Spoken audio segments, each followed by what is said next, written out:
Les damos la bienvenida a un programa especial que se emite por dos programas de audio, Difunde Podcast y En Geopolítica. Esta decisión de hacer un programa especial es porque les queremos invitar a un intercambio de ideas sobre el proceso electoral que va a decidir quién ejercerá la jefatura de Estado de la República de Colombia para los siguientes años, este domingo que viene. Hoy nos acompañan dos invitados especiales, pero también, obviamente, los dos directores y conductores principales de los programas de radio virtual y podcast. Así, quiero dar la bienvenida a Guillermo Ospina, director y conductor de Difunde Podcast. Actualmente nos acompaña desde Brighton, Reino Unido. Él es licenciado y máster en estudios políticos e internacionales de la Universidad del Rosario y está cursando un MA en International Security en Sussex, Reino Unido. Bienvenido, Guillermo. Hola Javier, hola a todos los oyentes de Difunde Podcast. Hoy estamos en un programa muy especial. Vamos a tener una discusión muy interesante sobre las elecciones en Colombia. Estamos en un momento que puede considerar para muchos histórico y esta es la idea de este programa. Vamos a estar encabezados con Javier, que nos va a estar conduciendo este programa y espero que disfruten este especial el día de hoy. La bienvenida también a Fernando Galindo. Él es director y conductor de En Geopolítica. Él nos acompaña desde Bogotá, en Colombia. Él es licenciado y máster en cooperación internacional y también ha hecho una maestría en estudios internacionales, ambas en la Universidad del País Vasco en España. Es consultor internacional para Organismo de Naciones Unidas en políticas públicas e innovación. Bienvenido, Fernando.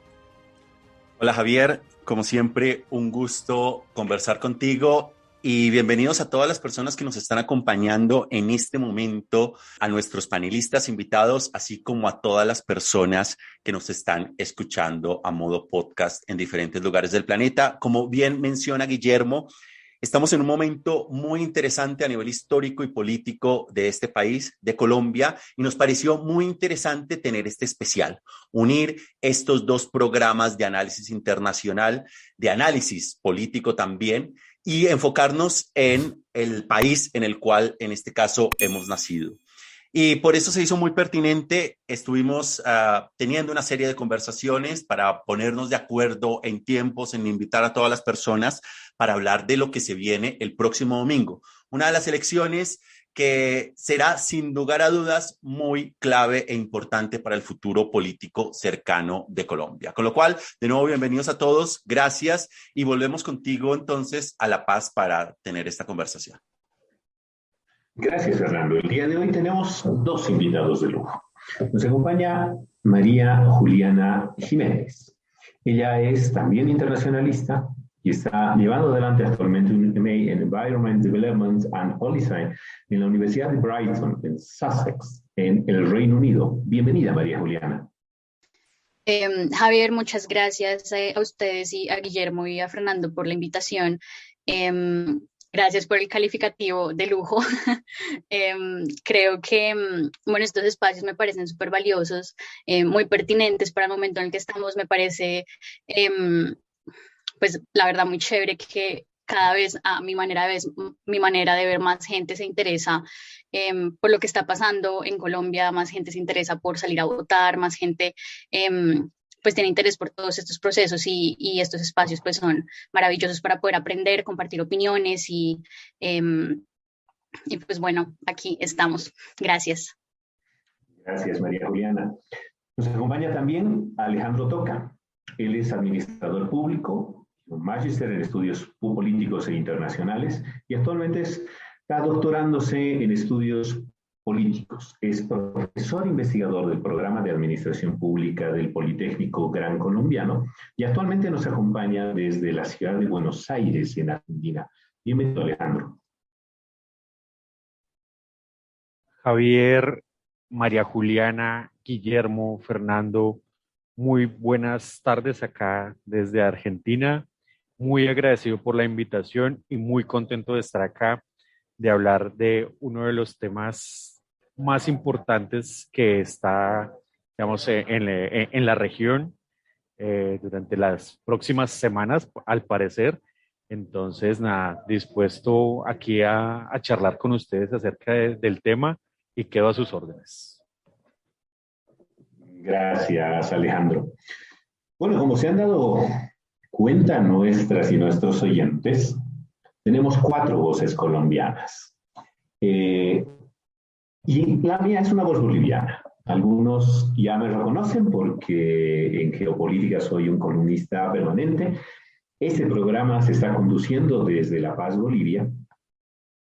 Y justamente con los ojos fuera desde Colombia, es que voy a invitar a nuestros 4 panelistas del día de hoy a reflexionar sobre el proceso nacional que les toca directamente a ustedes y a todas esos varios millones de personas que este domingo deciden quién va a conducir los destinos del gobierno de la República de Colombia por los siguientes años.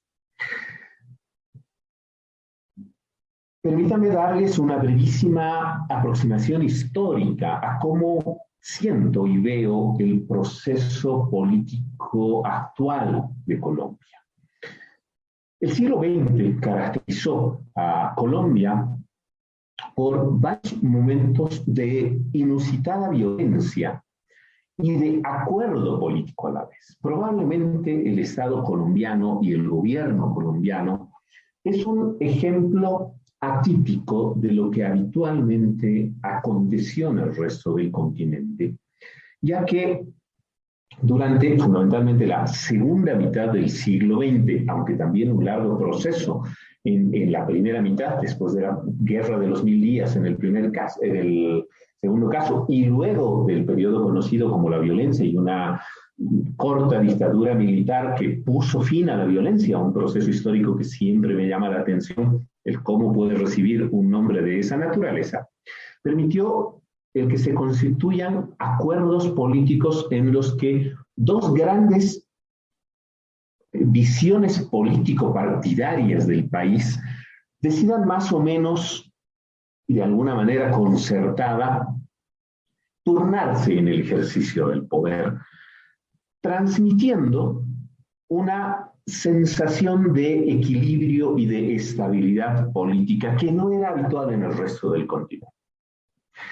Sin embargo de ello, evidentemente tuvieron que convivir también con otro tipo de realidades bastante complejas, como la violencia del narcotráfico y la guerrilla también durante varios años.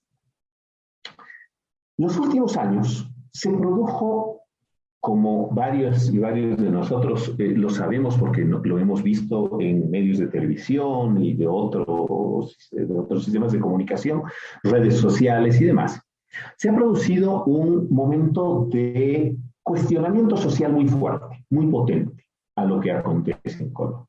Y las actuales elecciones, las elecciones que se van a celebrar este domingo, precisamente van a decidir a quién conduzca el liderazgo político del país para los siguientes años en un momento de crisis política, económica, social de Colombia, que se replica en varios otros países. Lo acabamos de ver en Chile, se lo vio en Bolivia también hace unos años, en la Argentina, etcétera, y que por lo tanto implica retos nacionales propios. En virtud de eso, este domingo asisten a las elecciones 6 candidatos, que son Rodolfo Hernández, John Milton Rodríguez, Federico Gutiérrez, Sergio Fajardo, Enrique Gómez y Gustavo Petro. Y en general las encuestas están centrando las mayores votaciones en Federico Gutiérrez, Enrique Gómez y Gustavo Petro, como eventualmente los candidatos entre los que se puede tomar la decisión, liderando, de acuerdo a gran parte de las encuestas, la candidatura que encabeza Gustavo Petro, ex alcalde de Bogotá, y que encabeza una propuesta política que entró al ruedo político un poco a romper ese equilibrio habitual entre 2 grandes fuerzas políticas, incorporando una presencia desde la izquierda razonablemente fuerte. En ese contexto, y probablemente excusándome si es que puedo de alguna manera haberme equivocado, y nuestros panelistas me ayudarán a hacer algunas correcciones, evidentemente, sobre esta visión desde muy afuera, desde muy lejos, a varios miles de kilómetros de nuestro querido país de Colombia.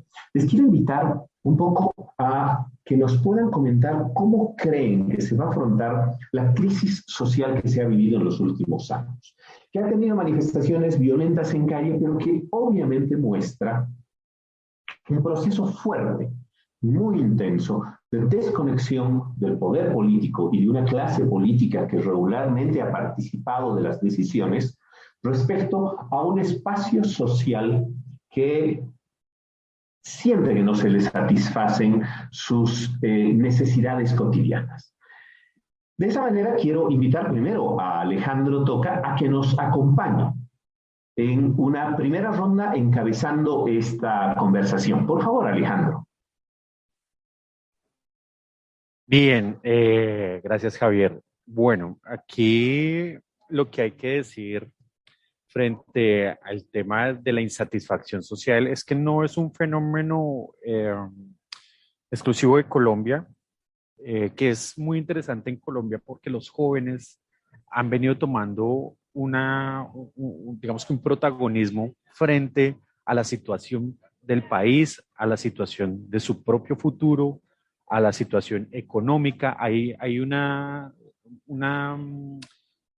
podríamos decir que una sensación de que se han conectado un poco más con la situación del país, con la situación de violencia, con la situación económica, con una situación en la cual el futuro es bastante incierto, y han tomado las calles, han tomado lo que yo denomino la acción directa, ¿cierto? Ya no quieren ser traducidos por un líder, ya no quieren ser traducidos por un partido político, no creen, la desconfianza es altísima, y eso ha sucedido, ustedes lo saben, en varios lugares de América Latina.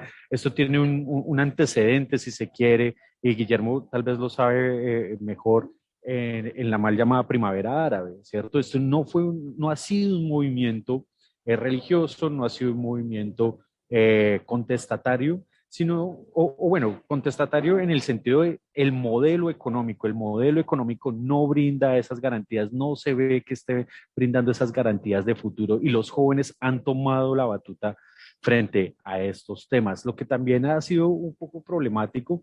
¿Por qué? Porque no hay líderes. No hay líderes definidos, y eso complejiza las conversaciones, los diálogos, digamos que este diálogo entre el poder y la ciudadanía. Y eso también se vio demostrado en las últimas elecciones a Congreso. Los jóvenes nuevamente brillaron por su ausencia, al menos en los números. Tenemos en general una abstención de casi el 53% en general, y los jóvenes pues en esta ocasión también pues brillaron por su ausencia. Es difícil leerlos, pero es también difícil dejarlos por fuera. Muchos de los apoyos que hoy en día se dan a las campañas políticas están tratando de meterse en la cabeza y tratar de traducir esas necesidades. Entonces creo que los jóvenes hacen parte fundamental de esta etapa de la política colombiana y el tema de elecciones. Eso digamos que sería un ámbito también para explorar en adelante. Gracias, Alejandro. Te invitamos ahora a ti, María Juliana, que nos des una primera impresión sobre este escenario más grande de los posibles resultados electorales. Vale, gracias.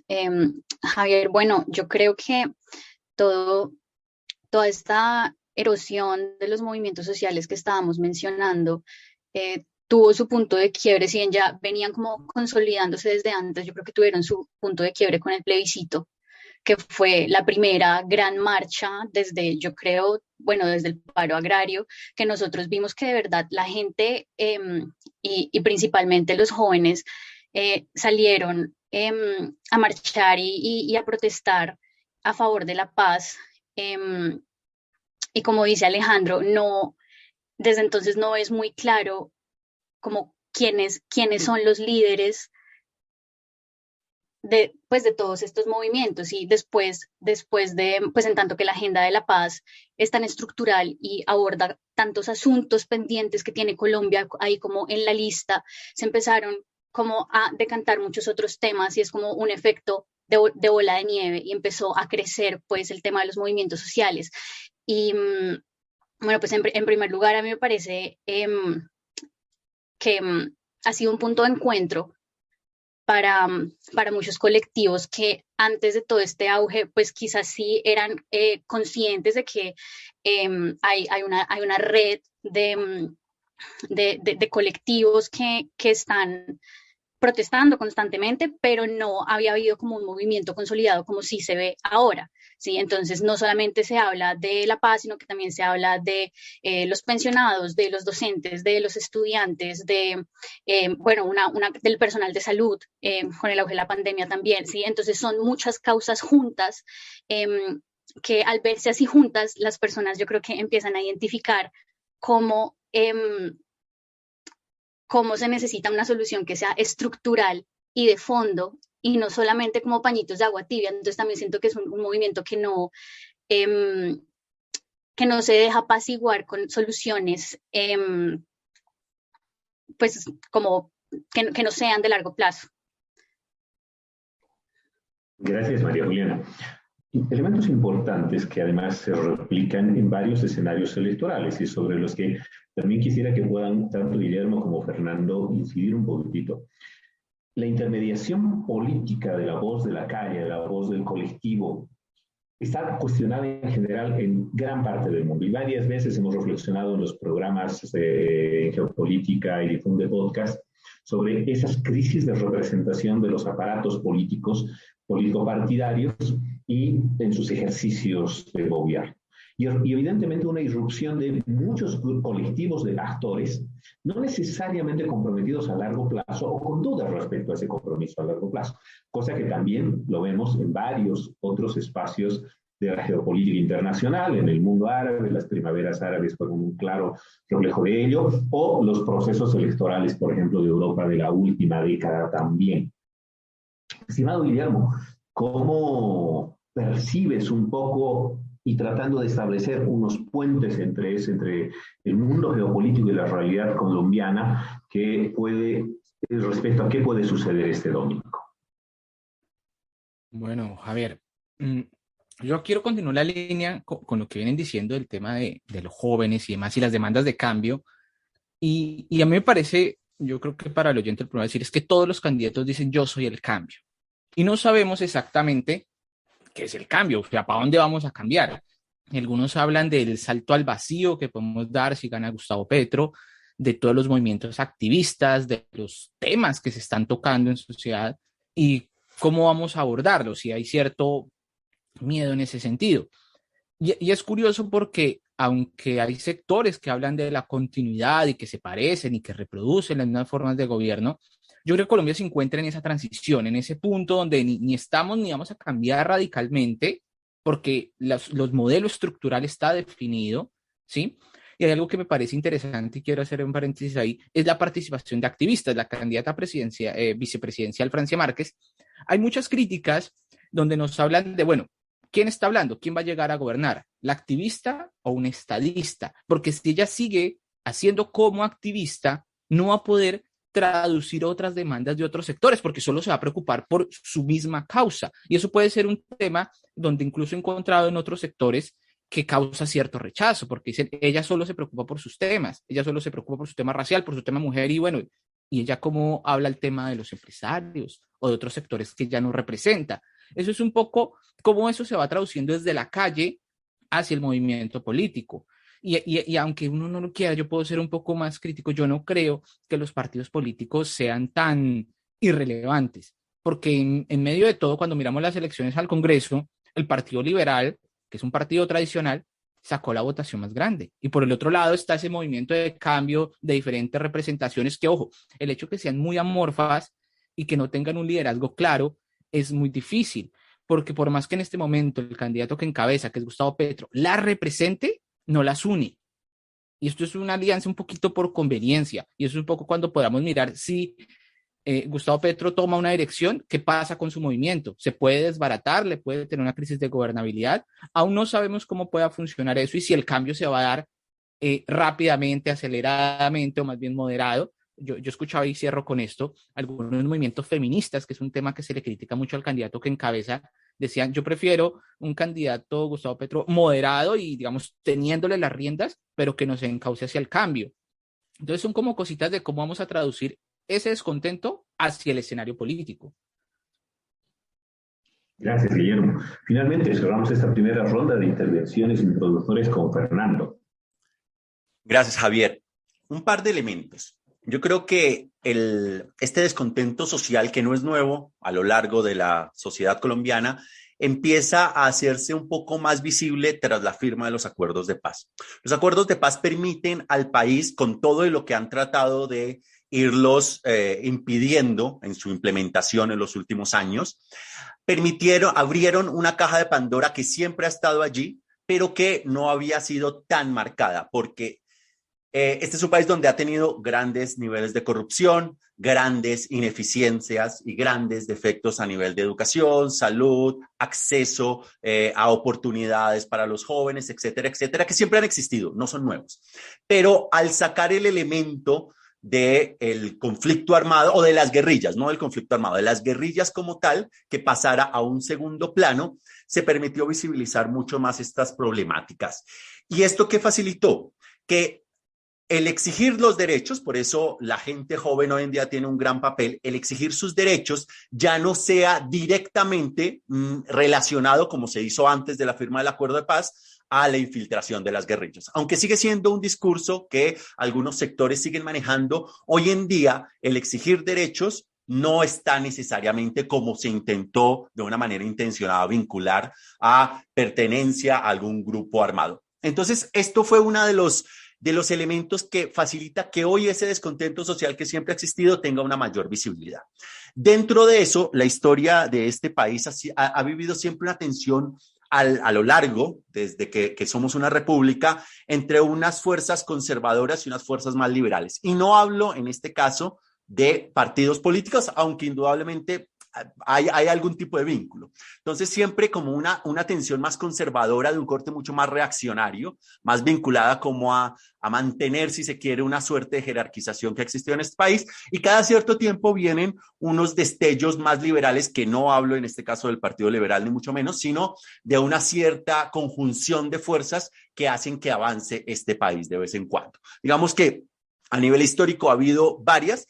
Creo que la última gran avance fue el del 91 y ahora estamos, la Constitución del 91, y ahora estamos en un momento histórico donde esas fuerzas que están buscando un avance de este país podrían dar lugar en este escenario del 2022, lo cual implica eso. Vivimos en estos momentos una serie de tensiones de cambiar, no cambiar, por qué cambiar, aunque todo el mundo hable, como bien mencionó Guillermo, de cambio. Pero el cambio es un poco mucho más una tensión que siempre ha existido en este país y es el panorama que al final estamos viendo en las elecciones actuales. Yo soy el cambio. Creo que eso no solamente lo deben repetir los 6 candidatos en Colombia, sino seguramente absolutamente todos los candidatos en todo el mundo y en todos los procesos, porque ahora realmente vivimos un momento de crisis de la concepción de la democracia, con una fuerte sensación de que sí, probablemente es lo menos malo, pero se está poniendo cada vez más malo, no me siento representado y demás. ¿Qué cambios se pueden producir efectivamente en Colombia? Tratemos de ordenarlos un poco. En lo económico, el mundo se enfrenta a una guerra que evidentemente está generando crisis de alimentos, incrementos de precios de distintas medidas. No terminamos de salir de la pandemia que ha lastrado económicamente a todos los países, más aún en Latinoamérica, que tenemos economías sustancialmente más frágiles, aún siendo la colombiana, digamos, una de las economías probablemente más fuertes y firmes del continente. hay esta crisis de representación y hay particularidades en cada uno de los casos. Económicamente, ¿cuáles creen que deben ser esos cambios que deberían llevarse adelante? Y si cualquiera de las opciones tiene efectivamente una propuesta razonablemente clara y real respecto a cómo afrontar esta crisis económica que se ha iniciado ya, pero que va a tener todavía varios años de seguirla sufriendo desde el gobierno colombiano. Comenzamos en esta, por favor, en esta segunda ronda contigo, María Juliana. Listo. Bueno, pues yo creo que reformas por hacer, pues hay un montón. Para mí la más prioritaria yo creo que es la reforma pensional, es la que yo diría que realmente está en crisis absoluta. Ahorita nosotros pues tenemos un sistema donde mucho menos de la mitad de la gente cotiza, solamente 3 de cada 10 personas se pensionan en Colombia. Y eso, por supuesto, es un problema si la gente no cotiza y en el futuro que vamos a tener una población cuya distribución demográfica tiene a más adultos mayores que personas que están cotizando, pues es un sistema que no puede funcionar. Además, el 80% de las personas que están cotizando actualmente cotizan en los fondos privados. Ese también es un problema y hay toda pues una discusión sobre las reglas de juego pues para los cotizantes en ambos tipos de fondos, y actualmente como individuo para las personas es muy sencillo tomar la decisión de cotizar más en Colpensiones porque los beneficios son mejores, pero pues es un sistema que no funciona. Creo que ha sido uno de los temas más como álgidos en los debates entre los candidatos. Sin embargo, creo que las soluciones que ofrecen todos los candidatos, quizás al uno leer los planes de gobierno pueden estar un poco mejor estructuradas en algunos casos, pero a la hora de materializar eso en un discurso que pueda llegar a las personas y que las personas efectivamente lo entiendan, pues no ha sido tan efectivo. Gracias, María Juliana. Guillermo. Bueno, a ver, en ese tema económico realmente el debate es, o sea, hay un debate de fondo y es, vamos a cambiar el modelo económico. O sea, de verdad, Colombia va a cambiar su modelo económico, va a dejar de ser una economía extractiva que intentó ser, que nunca lo llegó a ser, porque ese fue un cuento de Juan Manuel Santos, que fuimos la locomotora minera, la locomotora petrolera, y al final no, eso no despegó. Entonces, no tenemos esa capacidad, pero ahí hay una pregunta de fondo. Listo, necesitamos hacer una serie de cambios, una serie de reformas. Y eso tiene que ver mucho la pandemia, porque nos cambió un poco el panorama, y es que el rol del Estado como interventor en la economía, regulador de la economía, volvió a estar de moda. Entonces, llamamos un neo keynesianismo de un estado de bienestar que se va a recuperar, pero sin alcanzar un modelo socialista, que es un poco los riesgos que nosotros tenemos y que hay una paranoia en ese sentido. Hay una versión de cómo vamos a redireccionar la economía hacia esos sectores. Y ahí empezamos a hablar de temas como la soberanía alimentaria, por ejemplo. Por otro lado, si vamos a cerrar el modelo extractivista. Entonces hay una preocupación si eso va a ser hacia ahí donde vamos a orientar nuestra economía nacional. Yo realmente no veo que eso sea tan sencillo en la medida de que los sectores, digamos, que controlan esas partes de la economía son claves y hay que negociar a ellos. Y ellos pueden perfectamente poner obstáculos a la gobernabilidad, y hay que sentarse a negociar ellos. Y eso es un poco los temores que hay a la hora si el país va a cambiar y por qué prefieren apoyar sectores que tal vez no vayan a meterse con esos temas que pueden ser tan sensibles. Eso explica por qué Federico Gutiérrez o Rodolfo, que vean que el tercer candidato que viene despegando, Rodolfo, no habla tanto y no se mete con esos temas económicos. De hecho, tiene un discurso bastante sencillo, centrado en la corrupción, que en pocas palabras es difícil de aterrizar, pero cuando ya el candidato que encabeza las encuestas, que puede tocar el modelo económico, pues empieza a ser como un poco más preocupante y estos sectores económicos empiezan a intervenir. ¿Qué es lo que digo yo? Inevitablemente creo que vamos a tener que repensar el papel del Estado, y muchas de esas cosas hoy en día van a estar encabezadas por el Estado en los próximos años. Creo que es como hacia dónde van los movimientos. Gracias, Guillermo. María Juliana nos quiere hacer una... Sí, solamente quería complementar algo pequeño que dijo Guillermo, como que realmente uno no sabe pues hacia dónde se dirige el cambio y en qué consistiría como pues, esa transformación del modelo, pero pues la verdad es que pues tenemos varios ejemplos en la región. Sí, que pues son totalmente comparables con Colombia porque todos estamos categorizados como estados en desarrollo, todos enfrentamos problemáticas estructurales que son bastante similares. Por supuesto, pues no son casos idénticos, pero sí ha habido intentos en otros países en los que se ha querido como cambiar el modelo tanto político como económico y en algunos aspectos se ha dado creo yo, un progreso en asuntos de participación, se ha logrado que el Estado retome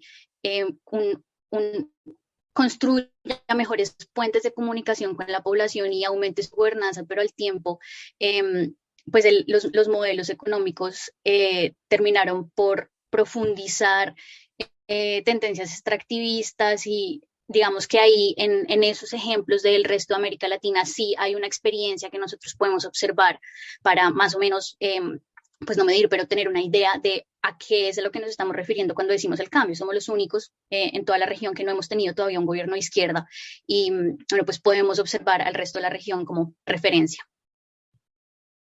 Gracias, María Juliana. Interesante aporte respecto a que Colombia, claro, es de los poquísimos países, efectivamente, que no han tenido un cambio, un giro en la visión política hacia la izquierda. Fernando, ¿crees tú que la economía puede cambiarse efectivamente?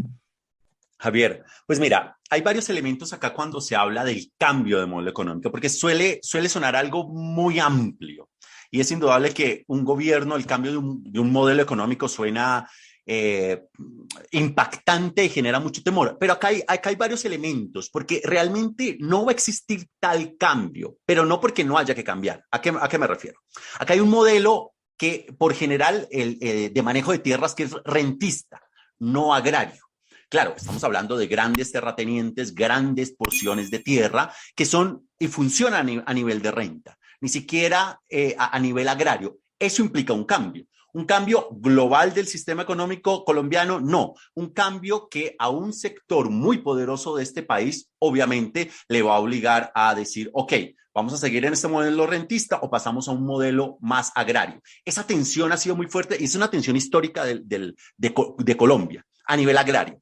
Y ya luego estamos entrando en esa suerte de modelo extractivista que es una parte de la economía colombiana. Obviamente es una parte también con grandes sectores importantes que está planteándose que las sociedades del siglo XXI necesitan también moverse a una sociedad de conocimiento, es decir, donde haya una suerte de transición necesaria global en el marco también del cambio climático que estamos viviendo.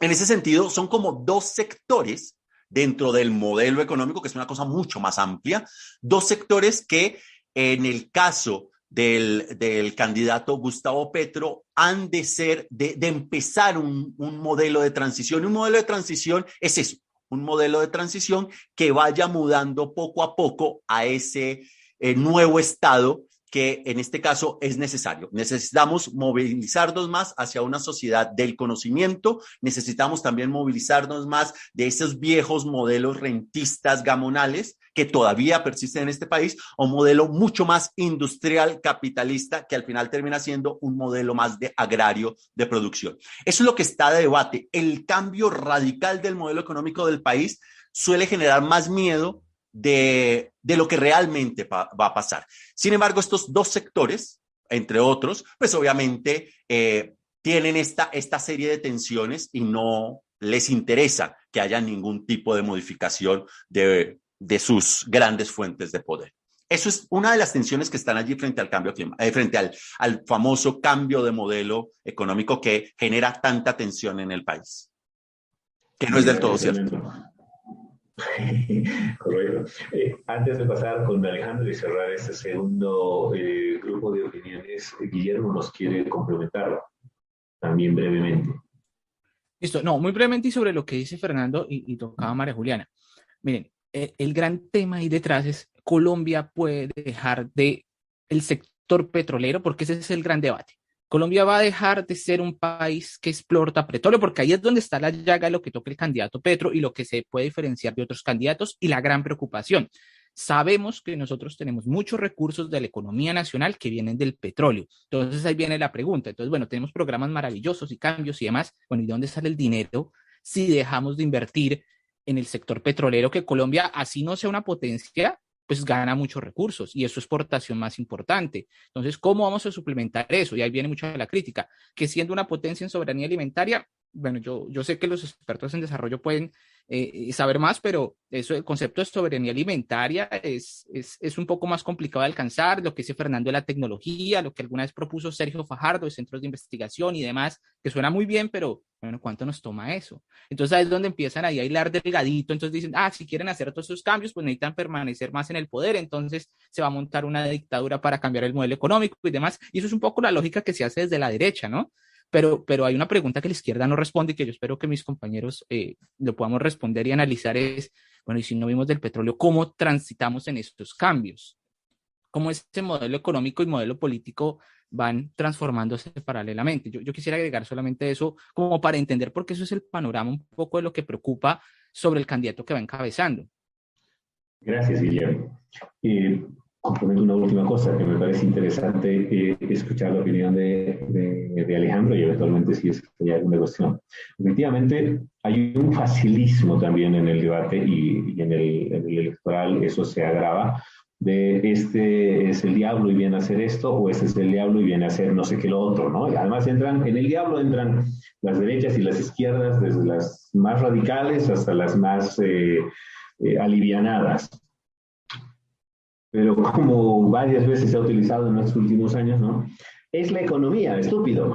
La economía tiene una vida propia, ¿no? Tiene una lógica propia y por lo tanto esos cambios profundos, radicales y de irnos de un lugar al otro, no es que se producen, como lo aclaraba hace un instante Guillermo, por magia. Por lo tanto, y con la sensación de ser colombianos, efectivamente, de haber vivido una economía colombiana sabiendo que la magia no se hace y si se hace se puede caer muy rápidamente. ¿Cómo crees tú, Alejandro, que el devenir económico colombiano se va a dar en los siguientes años? Bueno, aquí hay que precisar y es que el próximo gobierno, cualquiera que sea, va a entrar con una deuda de por lo menos el 60 o 70% del PIB. Su margen de acción va a ser bajísimo. En términos de unas deudas fundamentales, unos puntos fundamentales como el sistema de protección social. María Juliana ya lo nombraba, una de las partes que es, o uno de los elementos que es el tema pensional, pero también una reforma a la salud. Está en vilo una reforma a la salud, más allá de que haya una ley, un estatuto que reformaba y que trataba de encuadrar un poco más una ley que viene desde los 90 que ha sido bastante lesiva frente al bienestar de la ciudadanía, ¿cierto? Eso es uno de los elementos fundamentales, que hay una gran deuda que no se sabe cómo se va a pagar, que el próximo gobierno entra endeudado hasta el cuello, que va a tener un margen de acción bastante bajo, que debe existir una reforma y dentro de estas reformas estructurales, tal vez no, digamos que esto es soñando, pero el sistema de protección social hay que ponerlo en el debate y afortunadamente ha venido a más estos temas. Los servicios públicos, la prestación de los servicios públicos, no solo en las ciudades. Sabemos que esto no es una deuda y que Colombia no es de los países que está, digamos que con una crisis profunda en esto, pero en el sector rural es fundamental la prestación de los servicios sociales, perdón, servicios públicos. En ese sentido, Internet, no hay una penetración profunda del servicio de Internet. Además de casos de corrupción que ya mis compañeros de panel saben, 70.000 millones que se perdieron y pues que se vieron afectados sobre todo en el sector rural. El empleo joven y el empleo en general, tenemos un mercado del empleo que está basado en la informalidad. Y la reforma tributaria. La reforma tributaria debe ampliarse. Los colombianos no somos ávidos ni somos, digamos que una sociedad muy dada a pagar impuestos, pero de impuestos vive el Estado. Y hay que ampliar esa base porque esa base es muy pequeña. Solo se está mirando a quienes están en el empleo formal y pues eso es lo que hace recargar la balanza. Y por eso las marchas de los últimos años. La última reforma fiscal trató digamos que de reforzar ese peso frente a una población muy pequeña de la sociedad colombiana. Esos son los elementos que yo plantearía como reformas y que se están discutiendo más allá del cambio de un modelo económico, es un cambio de modelo de producción. Es eso. Gracias, Alejandro. Y lo que nos planteas, y seguramente para toda nuestra audiencia latinoamericana que nos escucha desde nuestro continente, pero también desde fuera del espacio latinoamericano, que están en Europa y en los Estados Unidos y en otras regiones, van a decir, claro, es eso. O sea, todos los países, en cualquiera, desde México hasta la Argentina y evidentemente en muchas otras latitudes, sufrimos de lo mismo, ¿no? Actualmente el presidente Duque está en una gira en Europa. Y estos días, justamente tratando de empaparme un poquitito, lo que sentía es que esa presencia del presidente Duque adolece de lo que nos pasa al resto, seguramente, de los países latinoamericanos y de los líderes latinoamericanos. Si bien somos 800 millones de personas, y por lo tanto más del 10% de la población de este planeta, seguimos siendo todavía casi una anécdota en este planeta. Y cuando viajamos a los Estados Unidos o viajamos a Europa, es a donde habitualmente vamos a pedir algo, esencialmente asistencia económica, técnica, etcétera, volvemos con unas pocas cositas, promesas, etcétera, créditos, pero que definitivamente ratifican y refuerzan una posición internacional de Latinoamérica en general muy débil. En los últimos años, además, mucho más centrada en nosotros mismos, por un lado, satanizando lo que pasó en los países que han tenido gobiernos del socialismo del siglo XXI, probablemente Colombia con muchísima fuerza, porque la enorme frontera común que se tiene con Venezuela, que ha hecho que millones de personas crucen esa frontera, muchos de esos millones, muchos centenares de miles de personas se queden en Colombia y otros eventualmente sigan a otros países, obviamente ha convertido esa problemática de las relaciones internacionales en una problemática clave. Pero nuestra incapacidad en general de relacionarnos con el resto del mundo, salvo para ver qué cositas conseguimos para lo inmediato, refuerzan esa debilidad internacional. ¿Ustedes creen que va a haber algún tipo de modificación que pueda ser interesante, que pueda ser, que nos podamos imaginar que se den en los siguientes años en alguna de las posiciones políticas que eventualmente están lidiando ahora para hacerse con el cargo de presidente de Colombia? Comenzamos en este primer ejercicio invitando a nuestros dos conductores de análisis político. Comienzo con Guillermo primero. Hombre, Javier, estaba que me hablaba. Bueno, acá hay un tema que se ha discutido mucho pero yo lo que voy a decir es algo muy interesante. La agenda internacional aquí es muy manejada de forma muy mal. Nosotros tenemos un problema con el servicio diplomático, la Cancillería, de que los cargos de canciller son favores políticos, y eso ha sido una tradición en la historia colombiana. Pero cuando nosotros miramos el panorama de los candidatos, a excepción de la venezualización de la política colombiana, no hablamos de ningún otro tema internacional.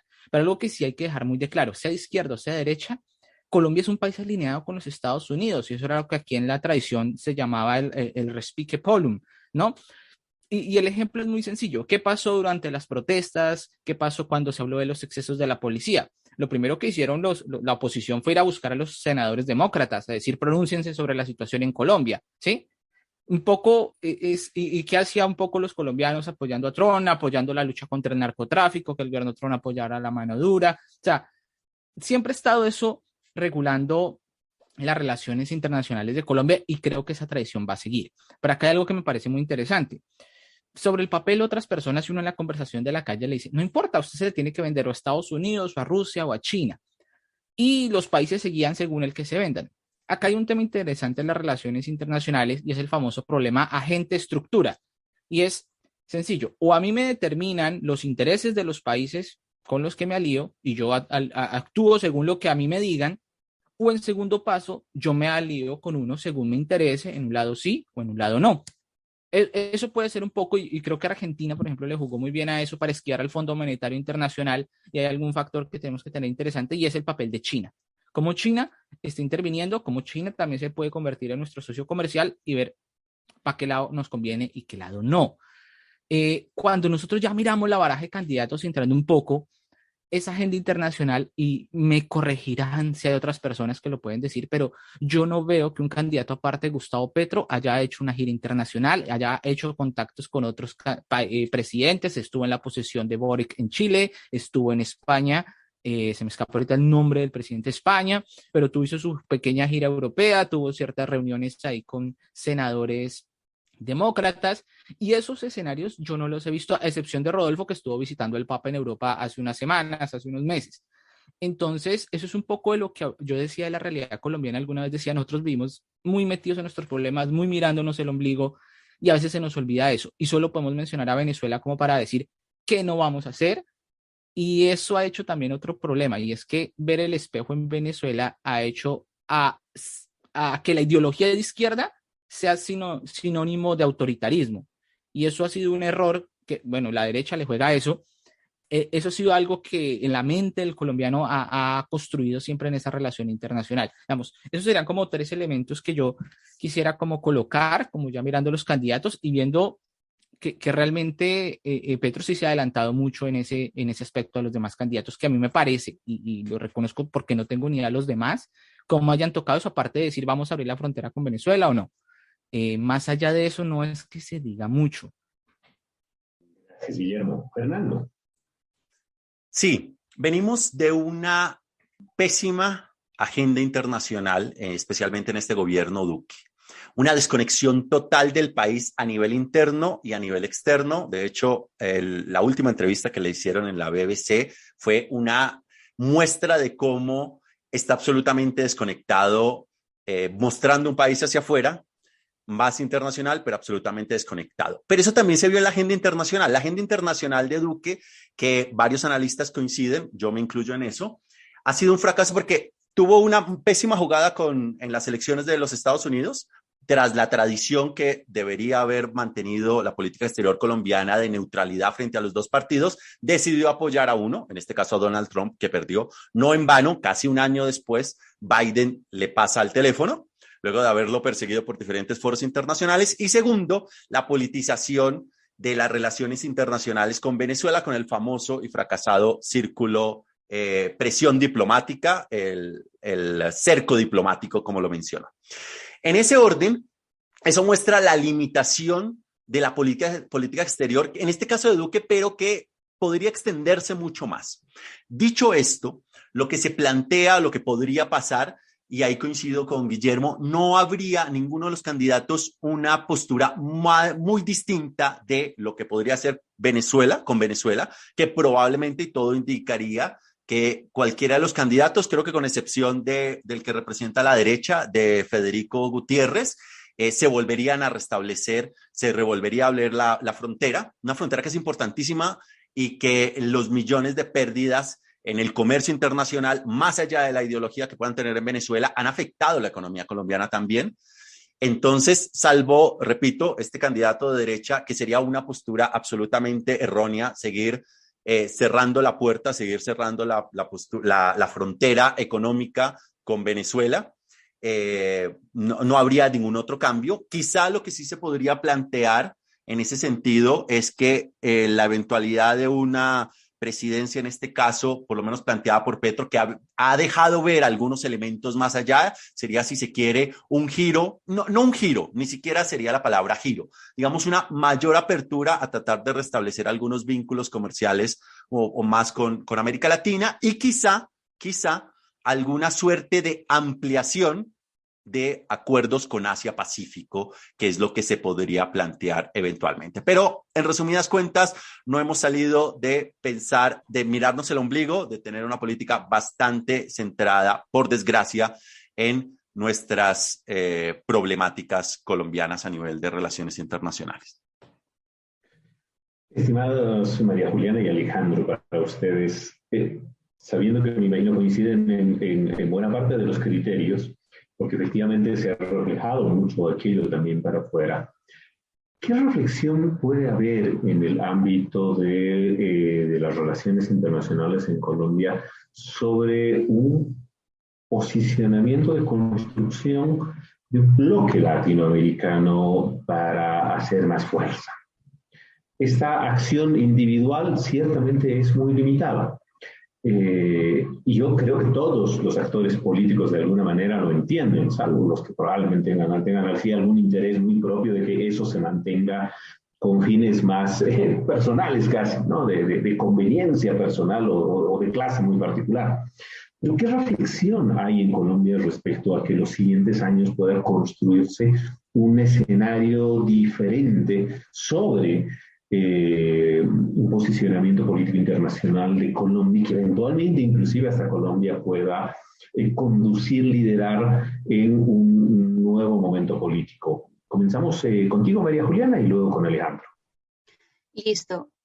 Gracias, Javier. Pues es que en primer lugar yo creo, pues de acuerdo con el análisis sobre la diplomacia de Duque, que a mí me pareció nefasta, yo sí creo que la concertación del acuerdo de paz dejó una muy buena estructura en materia de relaciones internacionales, y la diversificación de las exportaciones y la cantidad de nuevos relacionamientos que estableció el gobierno de Santos en su segundo periodo fueron muy valiosos. ¿Sí? Empezó el Tratado de Libre Comercio con la Unión Europea, abrió consulados en Asia, estableció contacto con países con los que nunca habíamos tenido un diálogo económico, como Trinidad y Tobago, como Turquía, Israel, intervino en la reincorporación de Bolivia a la OEA, y hay pues ciertos aspectos de esa diplomacia internacional que a mí sí me hacen pensar que hubo un cambio de lógica en nuestras relaciones internacionales, y que de alguna manera en el gobierno de Duque ellos pues se encontraron con esa plataforma ya lista y no supieron cómo terminar de articularla, porque Santos la estableció pues en función del acuerdo de paz, y pues toda su diplomacia de la paz era absolutamente contraria a lo que Duque estaba representando, que yo creo que Duque fue el único presidente que hace 4 años en los debates no daba como una postura de sí o no al acuerdo de paz, sino que él hablaba de paz con legalidad, ¿sí? No decía no vamos a implementar, decía vamos a implementar paz con legalidad, y luego no fue claro sobre realmente pues de qué se trata la paz con la legalidad. Solamente vimos que después vinieron las objeciones a la JEP y luego todo este control político por parte de las organizaciones internacionales diciendo, oiga, implemente, qué es lo que está pasando con el acuerdo de paz, porque tiene tantas protestas, qué es lo que usted pues está gestionando tan mal que todo el mundo está tan insatisfecho. Yo creo que en la medida que todos los candidatos de este nuevo ciclo que viene han dicho que sí implementan el acuerdo de paz y lo han dicho más explícitamente, yo creo que se puede retomar esa plataforma nuevamente y empezar otra vez a rearticular la diplomacia y las relaciones internacionales en Colombia. Además, creo que es muy importante tener en cuenta que el acuerdo de paz, si bien ahorita anda pues a trancas y a mochas con este gobierno, sí creo que el escenario internacional ha sido pues clave para mantenerlo de alguna manera vivo. Creo que la agenda de los objetivos de desarrollo sostenible, creo que el acceso a la OCDE también, y algunas organizaciones regionales han permitido que el control sobre la implementación del acuerdo se mantenga de alguna forma, y creo que la agenda de desarrollo sostenible, que a esa agenda sí Duque pues le ha prestado mucha más atención, y de hecho todos los planes de desarrollo de todos los municipios están diseñados según pues la Agenda Global de Desarrollo Sostenible. Creo que ahí hay unos pequeños elementos a rescatar que el gobierno entrante pues puede encontrar para redirigirse otra vez a la implementación del acuerdo, especialmente la reforma rural. Gracias, María Juliana. Alejandro. Bien, sí, varios puntos para ser muy concreto. Venezuela. En el contexto, o bueno, dentro de la posición de Federico Gutiérrez, en general, será un continuismo de un gobierno con muy bajo nivel de manejo de las relaciones internacionales. De esas relaciones de diplomacia se ha manejado de manera muy casera, de manera muy parroquial, se han manejado esas relaciones. Por el contrario, Gustavo Petro habla de un diálogo que es necesario, más allá de que la propuesta suene bien, es necesario en términos humanitarios. La población venezolana está siendo traficada en la frontera, hay grupos criminales organizados, está el ELN, están las FARC, bueno, las disidencias de las FARC, están los paramilitares, es una zona muy porosa y muy conflictiva, entre ellos mismos se están asesinando. Entonces, el diálogo es fundamental que se abra con el gobierno venezolano. Habría que establecer unos límites, pero creo que el diálogo es fundamental. La Alianza del Pacífico tal vez muera en un posible gobierno de Petro, no porque no vayan a existir lazos entre Chile, Perú y México, sino porque esta alianza realmente no ha dado los frutos que se esperaban. El comercio entre los 4 países es bastante bajo, pasa por un porcentaje que sería un margen de error y no ha funcionado. Con los Estados Unidos, las políticas o la política antidrogas hay que trabajarla. Decía, si no estoy mal, Guillermo, hablar nuevamente de restablecer esas conversaciones, esa neutralidad que tenía Colombia frente al escenario político interno de los Estados Unidos. Relaciones con posibles gobiernos de izquierda en la región, Lula, Boric, que no pasa por un buen momento, por lo menos de popularidad, pero pues esas son las transiciones finalmente. China es el segundo socio comercial de Colombia, es una realidad, ya está en Colombia y hace parte de la economía colombiana, querámoslo o no, o sectores lo quieran o no. La OTAN, ser socio en este momento observador o tiene un estatus especial, hay que trabajarlo, es una posición de Colombia frente al mundo y hay que trabajarlo. Nicaragua con el tema de San Andrés, y bueno, ya ustedes lo mencionaban, la Unión Europea con el acuerdo de paz y los estándares de la OCDE. Esas son tareas fundamentales en un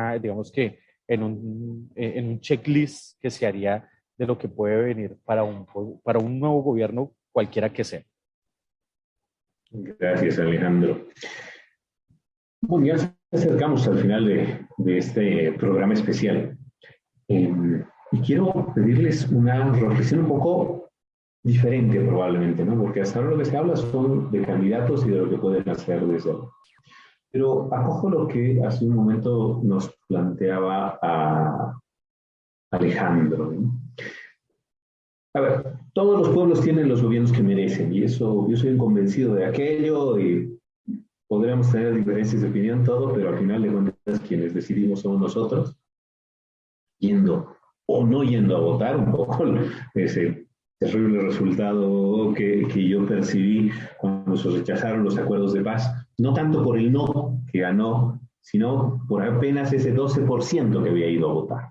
Yo presumo que este domingo obviamente van a ser un porcentaje sustancialmente mayor que se va a ir a votar a las urnas. Pero,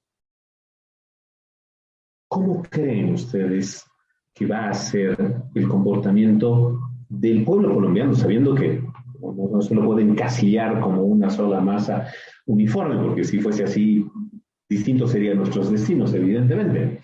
¿Cómo creen que efectivamente va a comportarse el pueblo colombiano en los siguientes años? Al final de cuentas, también condicionando las políticas de cualquiera de los candidatos que se convierta en presidente. Inicio esta última ronda con Fernando. Pues yo creo que el comportamiento electoral seguirá un patrón histórico en este país. Un sector irá a votar por miedo, ya sea este miedo inducido a lo largo de muchos años por diferentes medios de comunicación, un miedo inducido hacia lo que se puede considerar como el cambio o un cambio. Y otra parte creo que a raíz de lo que ha pasado, del descontento social, va a ir con una suerte de ilusión.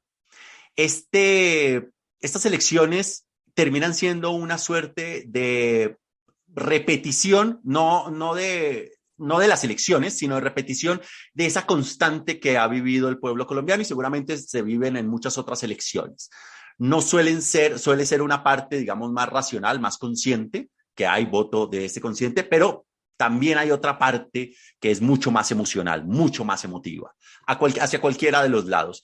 Y esta va a ser, yo creo que la tensión y los resultados van a estar allí. Yo presumo que habrá en cualquier escenario, como buen país latinoamericano, y especialmente en Colombia, habrá que estar muy atentos a tratar de hacer una alta veeduría ciudadana, porque puede pasar cualquier cosa en este país. Confiemos que las votaciones se realicen sin ningún tipo de intervención que cambie o que pueda modificar algún tipo de resultado. Hay una serie de desconfianza que también existe, lo mencionaban incluso los candidatos en uno de los últimos debates frente al mismo registrador nacional. No es una cosa menor, pero creo que es esa la tensión, creo que ese es el panorama que históricamente siempre hemos vivido. Un panorama de miedo, un panorama mucho más reaccionario, anclado a unos ciertos poderes en este país, y un panorama que también va a buscar esos avances que cada cierto tiempo tiene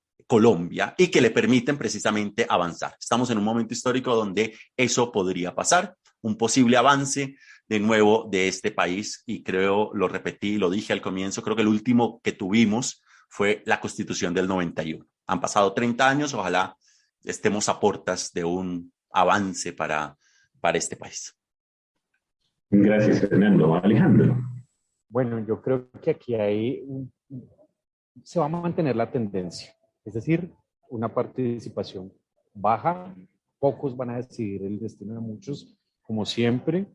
Los jóvenes van a mantener su escepticismo, no hay quien los traduzca, insisto, y hay un precedente, y esto pues digamos que va a ir en las discusiones posteriores. ¿Qué estaba en juego aquí? La institucionalidad del Estado, la confianza entre el poder y la ciudadanía, que hoy en día, es decir, al día de hoy, la institucionalidad brilla por su ineficiencia, brilla por no generar confianza. La registraduría, el Consejo Nacional Electoral, con unas amenazas, de alguna manera, por algún motivo, algún candidato lo dijo, creo que fue Petro, el tema de una amenaza de cerrar votaciones, de impedir las votaciones del domingo.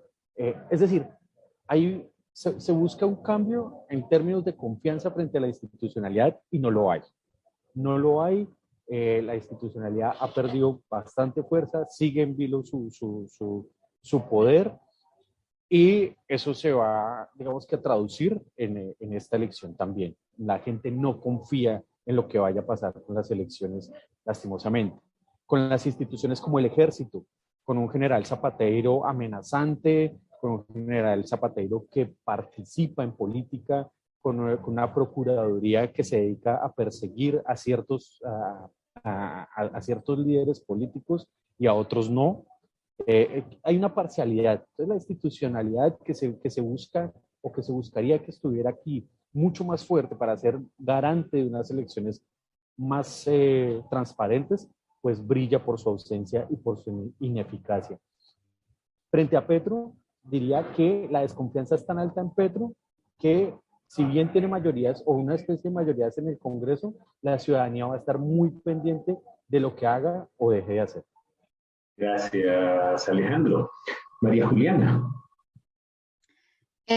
Bueno, para complementar el comentario de Alejandro, yo creo que cualquiera de los resultados que vayamos a tener en las elecciones va a exacerbar aún más la volatilidad que se percibe en, en Colombia. Siento que los movimientos sociales no todos, pero sí muchos, están respaldando la candidatura de Petro. En el caso de que Petro no llegue al poder, creo que la legitimidad de las elecciones, pues para ellos, pues simplemente la van a cuestionar indudablemente, y el ejercicio contrario, pues si no llega Fico, para todos los votantes de Fico, pues va a ser una muestra de, de corrupción electoral. Van a decir, no, pues Petro llegó de forma ilegítima. Siempre pues en las elecciones se roban votos, y eso es así. Sí, siempre hay que hacer un control político pues súper fuerte en los días de elecciones. Hay muchas instituciones que están pendientes de cómo se cuentan los votos, de dónde están los jurados de votación, de cuáles son las dinámicas de los días de votaciones, y siempre los resultados son terribles.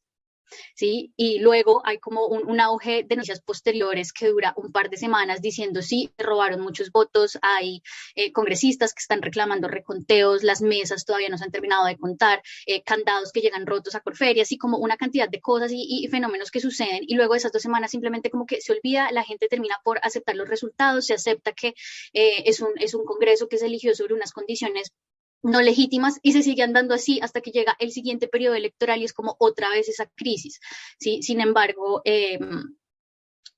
no, pues creo que eso va a ser así, y ahí también me parece pues preocupante que si Petro llega al poder, puede que las personas que hoy se ven representadas en Petro se encuentren con que parte de su discurso puede estar pues ligado al populismo. ¿Sí? No hay garantía de que todas las promesas que Petro está haciendo realmente se puedan materializar, y esa experiencia ya la tuvo la derecha con Duque, y creo que esa fue la razón por la que esta vez el Centro Democrático pues está apoyando a un candidato que no es expresamente líder del partido, sino que era algo aparte del Centro Democrático como alternativo, además, que es lo que está representando Fico, y por eso pues los votantes se han pues sí, pues ahora pues están apoyando a Fico, y creo que eso también le puede pasar a las personas que hoy están apoyando a la izquierda y a Petro en estas elecciones.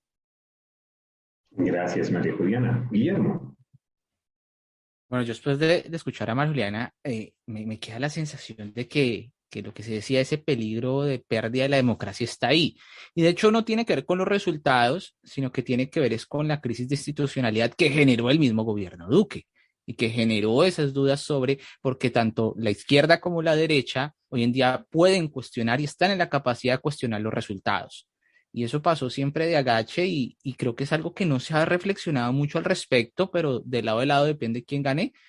Se puede acudir a ese discurso, y ese discurso obviamente, si es agitado de cierta manera, puede conducir a la violencia, porque así más o menos, y yo creo que Colombia está como que encontrando muchos puntos históricos que me parece irónico, ¿no? Que el partido a la guerrilla a la que perteneció Gustavo Petro, pues nació de un fraude electoral, y que hoy que llega presidente se hable de esos temas, pues me parece un poco simpático, solo por decirlo de cierto modo. Yo estaba pensando un poco más, es en los nuevos fenómenos, un poco qué ocurre si no llega la derecha. Creo que sería un punto de cambio. Hoy en día como que se ve esa posibilidad con este candidato outsider llamado Rodolfo Hernández, que todavía es un enigma porque no se entiende cómo es que hace campaña, cómo es que apela a las emociones de la gente. Y aquí hay algo interesante, y esas expectativas y esas emociones que tiene la gente, lo decía un poco Fernando. Normalmente en primera vuelta el voto útil no pega tanto. Uno normalmente en primera vuelta el votante vota por el que mejor le parece de su aspecto racional, y en la segunda vota en contra del que no quiere que quede. Ese es normalmente el comportamiento. Ahora bien, hay una apuesta ahora, y es cómo hacemos que estos resultados sean considerados legítimos, ¿sí? Y yo no sé si se puede dar una victoria aplastante de Gustavo Petro y que eso nos ayude a sembrar las dudas. por eso yo creo que le apostaron a ganar en primera vuelta, que fue la apuesta del pacto histórico. Y ahorita que estamos aquí ya en el exterior y ya se abrieron las mesas de votación, pues solo por hacer los resultados hay que medio se filtran así, que gente que ha participado en esos procesos, pues muestran que hay una ventaja considerable de Gustavo Petro en varios países del mundo. Entonces, un poco me quedan esas dudas. Yo todavía no siento de que al ganar, como que ya se haya resuelto el sistema, que ya hayamos cambiado. Creo que hay un tiempo que todavía tenemos que mirar la incertidumbre de cómo se organizan las fuerzas alrededor del ganador. Creo que tenemos muchas esperanzas de cambio y creo que tenemos que estar más aterrizados de que no va a ser tanto como se espera ni para un lado ni para el otro. Gracias, Guillermo. Colombia se enfrenta otra vez a la historia. Este domingo decide de la forma en que buena parte de la humanidad ha escogido en las últimas décadas tomar decisiones, que es ir a votar. El ir a votar no es suficiente. Definitivamente la acción de todas y todos nosotros en cada uno de nuestros países es lo que puede hacer el cambio.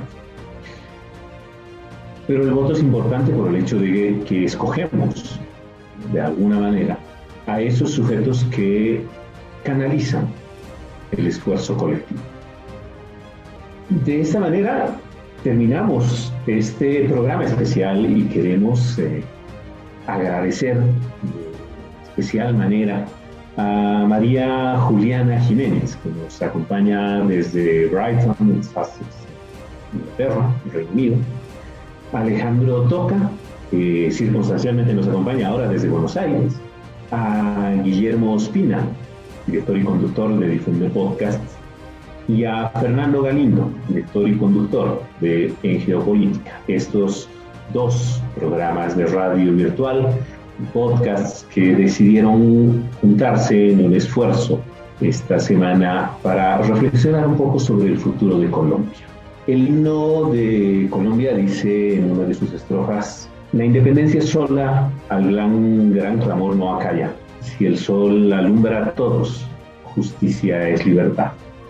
Es lo que esperamos definitivamente para Colombia, la sociedad y todas y todos quienes viven allá.